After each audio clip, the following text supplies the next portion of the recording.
Good afternoon. It is my great pleasure to welcome Anura de Alwis here at our Candid Conversation Ecosystem Series at Startup Genome. Anura joining us today is the Chief Digital Economy Officer at Sri Lanka's ICTA. That's the government agency driving the digital economy. Anura, why don't you introduce yourself and ICTA very briefly? Thank you so much, Stephen. So very good morning, afternoon, wherever the time zone you are in. I'm Anura de Alwis, heading the digital economy of the ICTA of Sri Lanka, which is actually the apex driving the national transformation.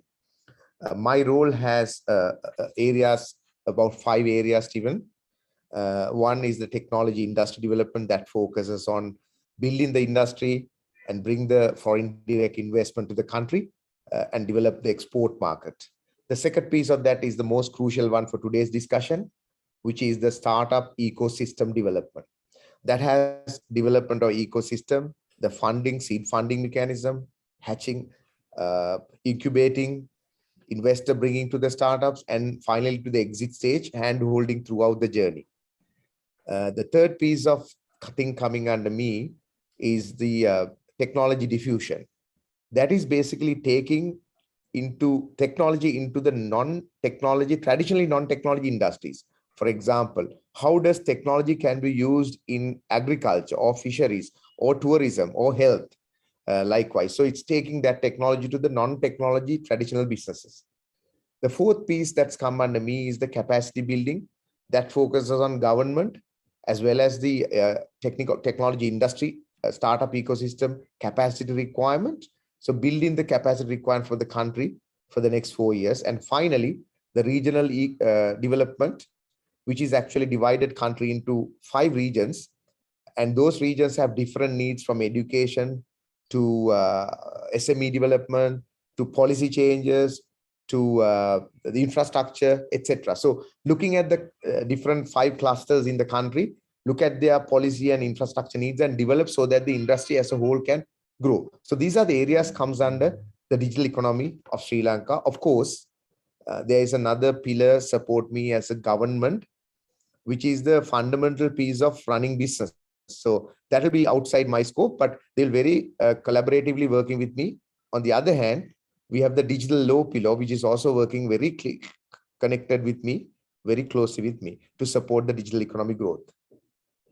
Nora, we are so glad to have you, particularly given that you have such a broad mandate. So we are not only looking at startup ecosystems, but more coming from a digital transformation of the overall Sri Lankan economy, looking after the more centralized parts, but also the regional development. So it's great to have you coming from such a broad perspective. We feel very honored here at Genome to have been working with you, ICTA, and the Sri Lankan startup community, more particularly during our assessment and strategy discussions, which we jointly had with your teams in 2020 and 2021. And we were specifically looking at taking the startup community even further than it already has developed in Sri Lanka at this point. When we look at the digital economy and startups in particular in Sri Lanka, I mean, you're already ranking amongst the top 20 most innovative places in Asia. I've seen, I hope the numbers are correct, about 5% of Sri Lankan GDP is already part of the digital economy, not necessarily the startup economy only, but the digital economy, which is a fairly high percentage. And looking at trends more globally, the pandemic, similarly to other places in the world, certainly my assumption has accelerated digital transformation of any sorts.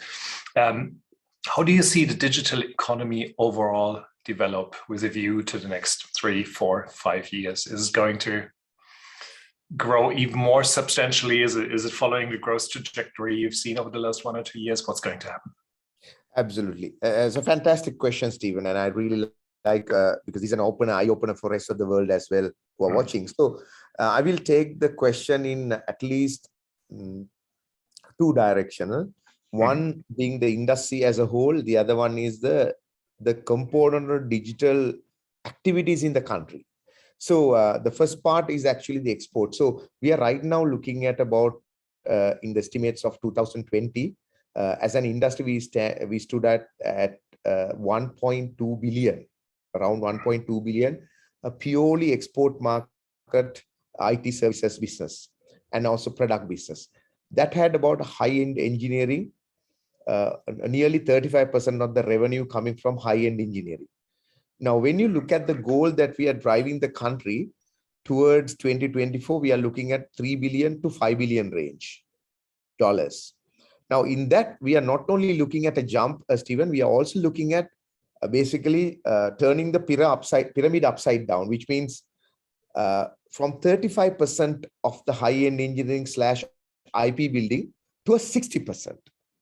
There are reasons for doing that.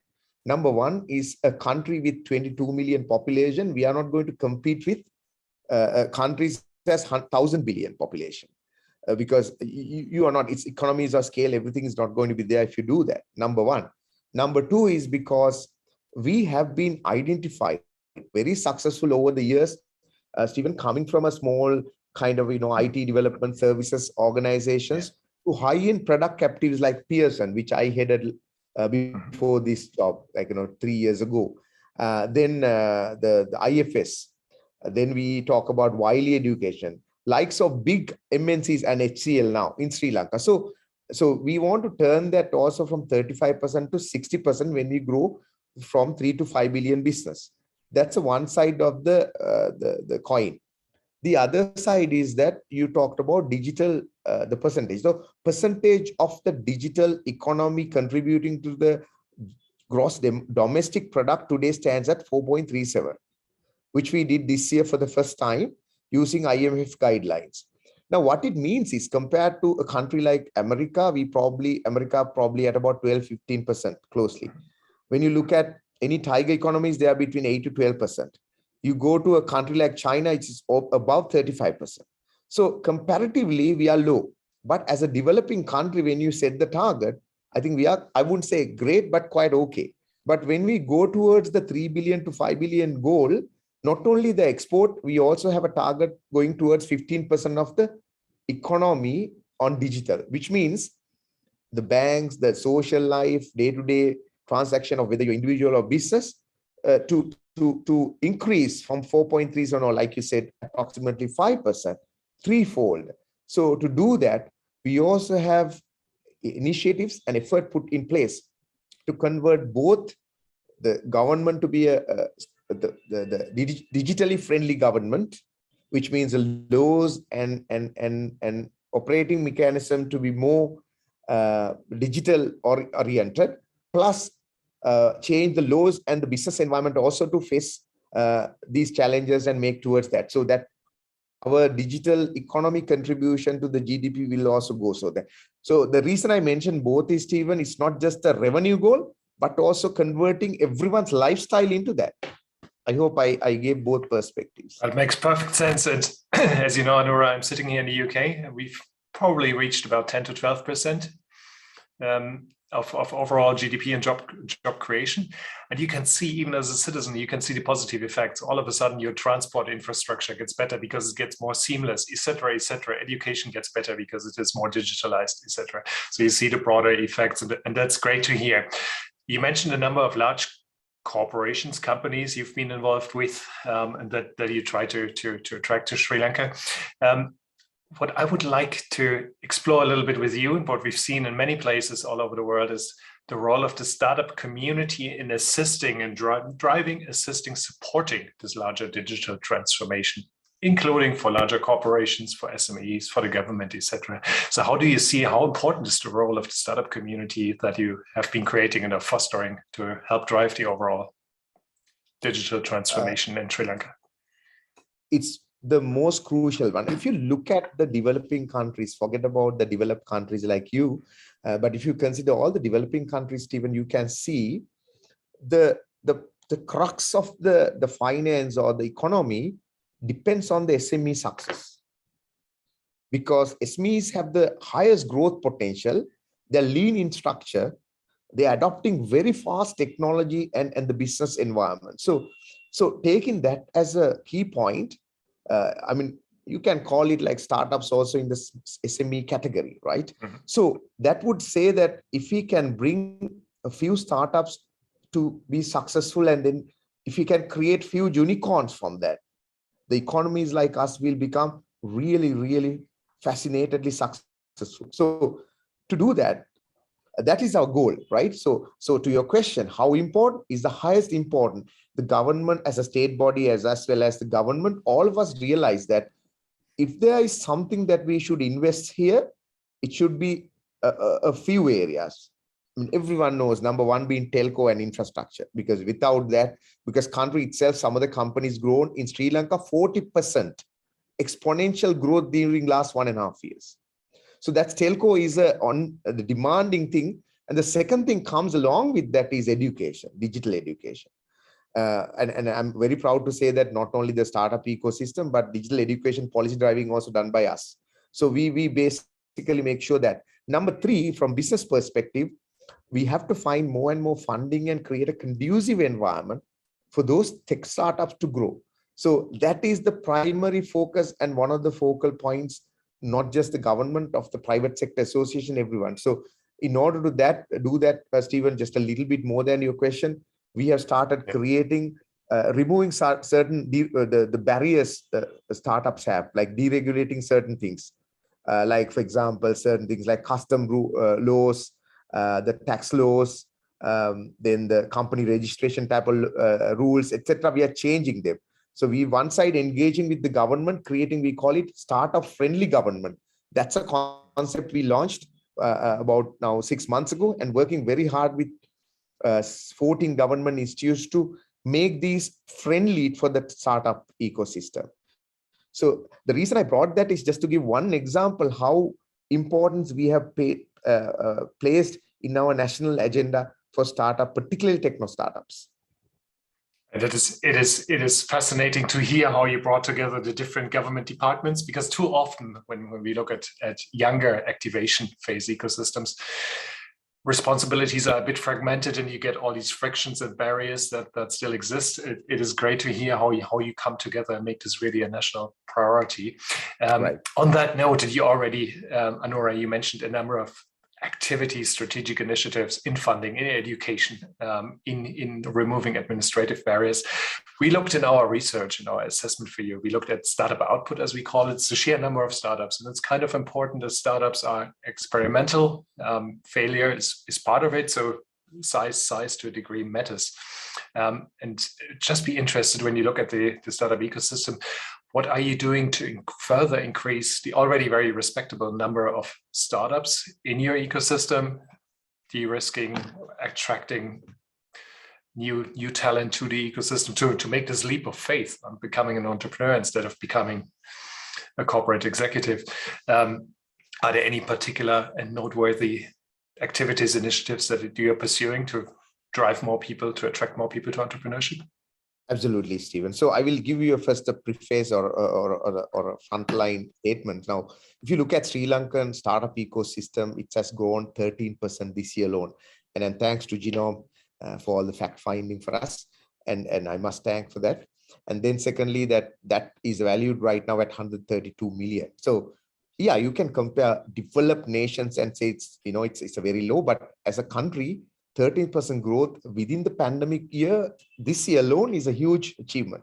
Now, we can't stop and celebrate here, Stephen, because this is not an achievement. It's only a journey, one step of the journey.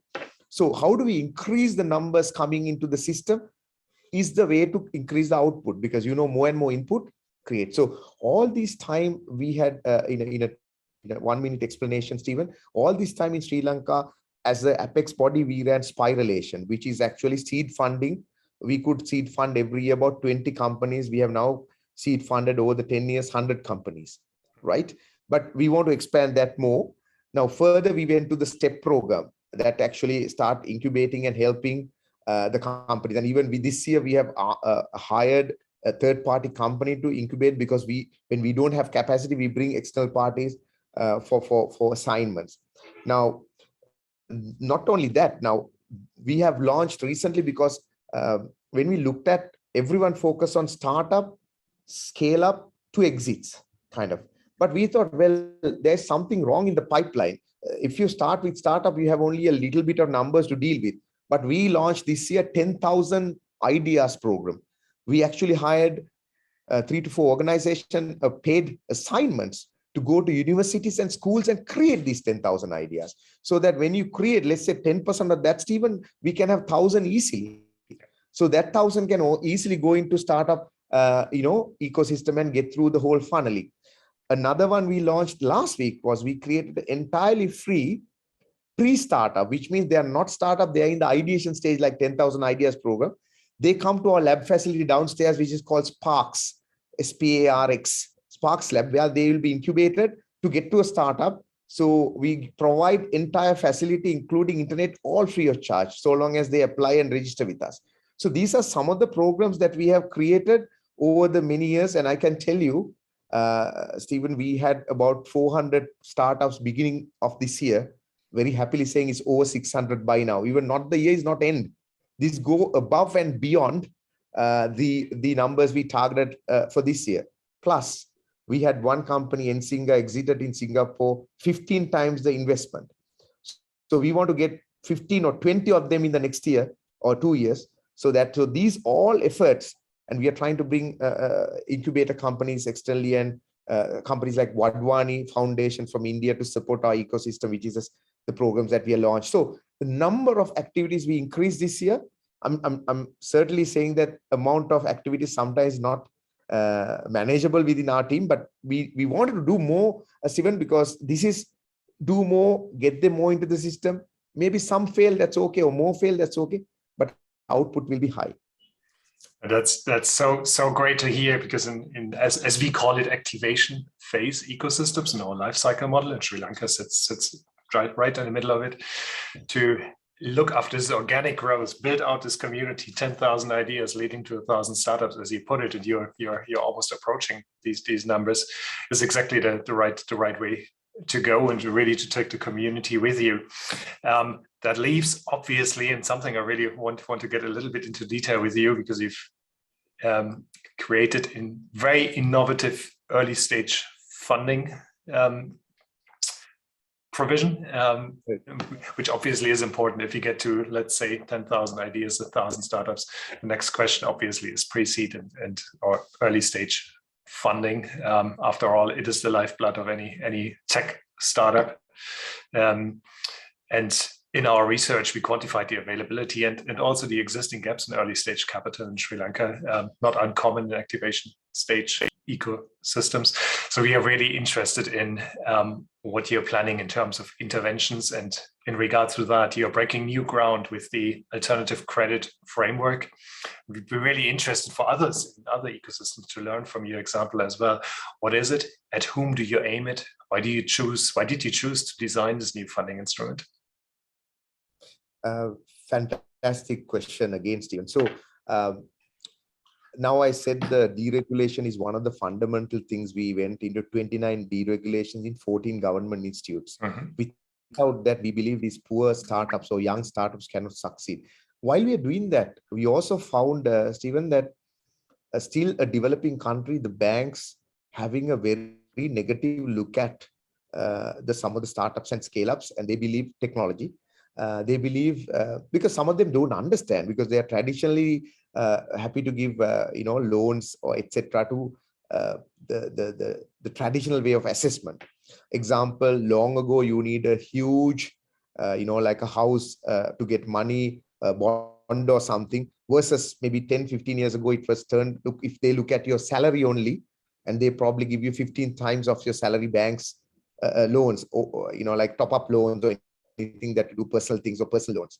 Now it's an era that to look at complete no collateral basis. So we basically decided now it's the next, the 3.0 version of the banking system, where we should enable particularly country like us. So we work with PwC, international consulting company. We actually work with them on a pro bono assignment with them. So we looked at, and they came up with a credit scoring system. Now, who it is aimed at? It's aimed at technology startups. And then it looks at technology startups, those who do not have collateral, do not have any fixed assets. They look at the product of the company that is building, like Product Nation. The owner of the company, their credibility found. If I'm the founder, what's my credibility? What's my background? Kind of thing. And thirdly, the markets that I'm trying to go with that product. And finally, the finance, which means the audited finance for 3 years. and the predicted finance for the next 3 to 5 years.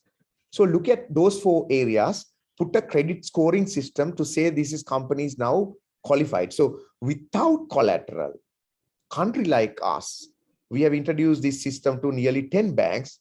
I'm very proud to say, which is about now 3 to 4 months old, maybe 5 months. And by now, it's being in onboarding stage, and one bank really went very, hit the nail very hard. They actually granted 4 loans by now, the value of approximately 150 million plus for 4 companies. So that was granted through this system. So the challenge is that if the companies are performing well, those granted companies, the banks will learn from that, like AI, like their neural networks start learning it. At the same time, if the banks are more and more adopting, the technology startups gets more successful. So aim is to get technology startup. Now, right now, they have given tech scale-ups. And we believe, Stephen, this alternative credit scoring system not only grow our technology startup, but also the change of the mind of traditional bankers. And I wish we pressure hard to do that. Anura, congratulations to this new development. It reminds me of highly sophisticated credits, multidimensional credit scoring systems you would find in the mortgage industry or elsewhere that are really groundbreaking in overcoming the old collateral requirements that he put forward that are such an impediment for most young startup founders. So great to hear. As a candid question, do you need to provide any government guarantees, any backstopping to the banks, or are they accepting that this new model of credit scoring is actually reliable enough and passes their risk management provisions? So great question. So we don't put any guarantees, no. But what we did was when we introduced the credit system, Stephen, they basically did not take 100% as it is. Of course, their risk assessment team, every bank adjust the scoring system a little bit to fit their system.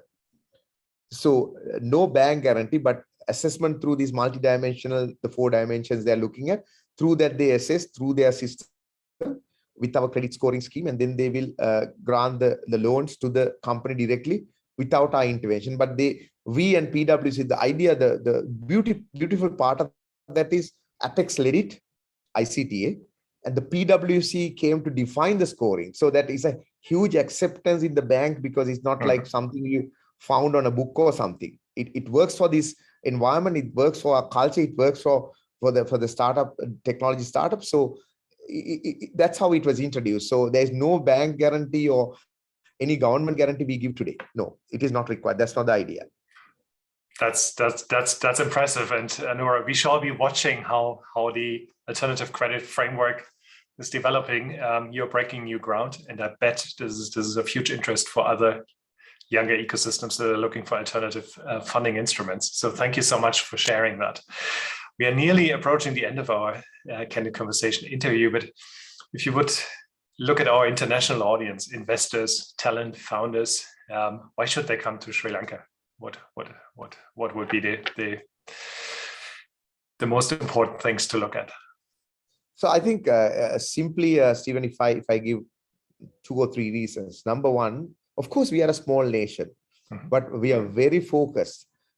Now, if you look at, like I said, if you really look at the London Stock Exchange product was built in Sri Lanka or maintained in Sri Lanka today.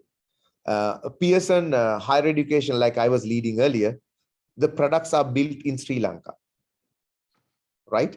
The IFS financial system, the innovation center in Sri Lanka. So what is the reason they all these MNCs, 3 examples, like, or even Wiley recently came, Wiley Education USA, another publicly listed company in Sri Lanka. So what are the reasons why they are coming to Sri Lanka? It's simply because they understand the talent pool here. We have a very, of course, a small, like approximately 200,000 skilled workforce in technology, but we have developed products to the global market, solid, sound products. And that's one reason. And the proof is these companies, right? The secondly, that the government is very friendly to develop the ecosystem, whether it's a startup or whether it's MNC or whether it's export oriented. So we have a friendly regulations, rules that we are implementing. Number three, the latest development is the digital laws that we are putting in place, which is the Data Protection Act, for example, which is waiting for the final parliament voting, which brings probably GDPR equivalent protection to those companies do business with Sri Lanka. So that aspect alone shows, Stephen, not only the government regulations, ease of regulations doing business, plus the MNCs already in building global products, but also further with the digital law we enhance and we are strengthening. I'm very proud to say in the region, we are ahead of many other neighbor countries. So these three reasons, I think, is more than enough any investor, any MNC to believe why they should pick Sri Lanka.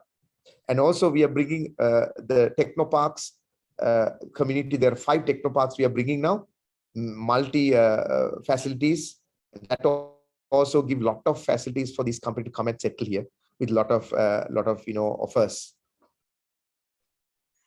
Right, if I summarize, a highly conducive and highly organized government initiative, really ambitious. You made a point going from 1 billion to 5 billion as a broad development, digital transformation development across nationwide really.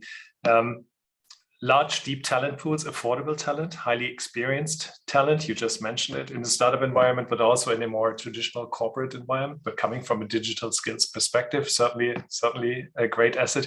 And I think to the beginning of our conversation, you made a really interesting point that you are investing in digital transformation and new concepts and innovation in what many may see as traditional sectors, agriculture, tourism, and hospitality, etc. All these niches that are now coming up and that are now following the digital revolution that we've seen elsewhere, maybe 5 or 6 years ago. So hugely interesting, the areas of focus that you are pursuing. Anura, thank you very much for the opportunity to hear from you and what you're doing and your ambitions for Sri Lanka. Congratulations to what you've already put in place.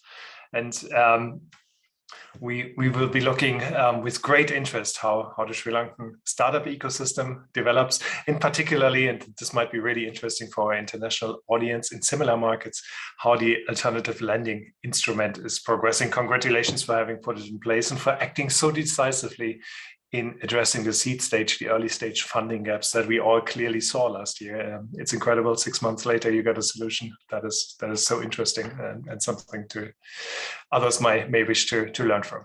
Thank you very much, Anura, for being with us today. Thank you so much, Stephen. And Startup Genome, a huge thank wholeheartedly, coming from industry now to stateside for the last less than 1 year.